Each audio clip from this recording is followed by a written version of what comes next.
کشورم کشور حیدره، بچمم نوکره حیدره، اسم ما لشکره حیدره.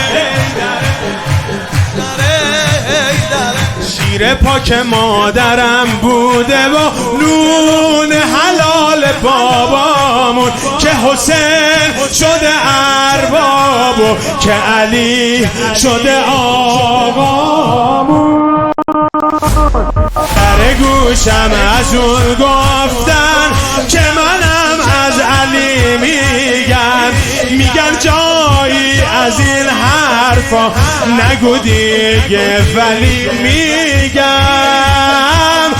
از روز ازل تا روز قیامت آی بر دشمن علی لعنت، آی بر دشمن.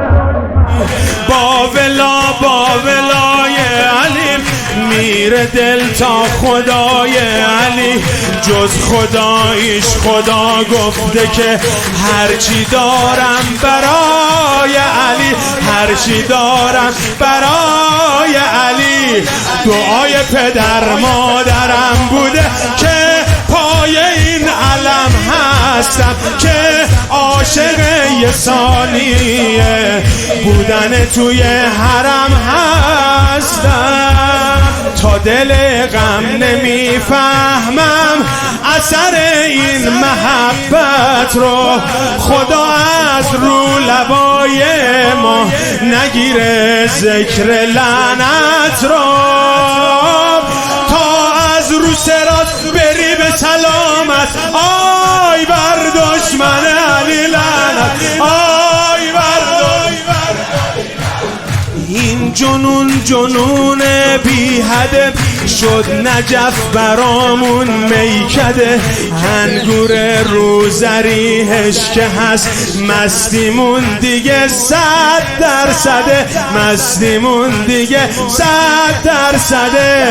علی علی علی گفتنای ما برده دل زهرا رو، که حسن میبینه ما رو، که حسین میخره ما رو.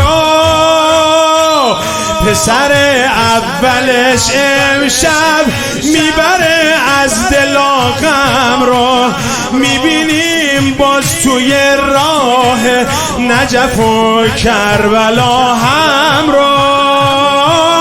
میگیم 40 تو راه زیارت آی بر دشمن علی لعنت، آی بر دشمن علی لعنت، آی بر دشمن علی لعنت. میگیم 40 تو راه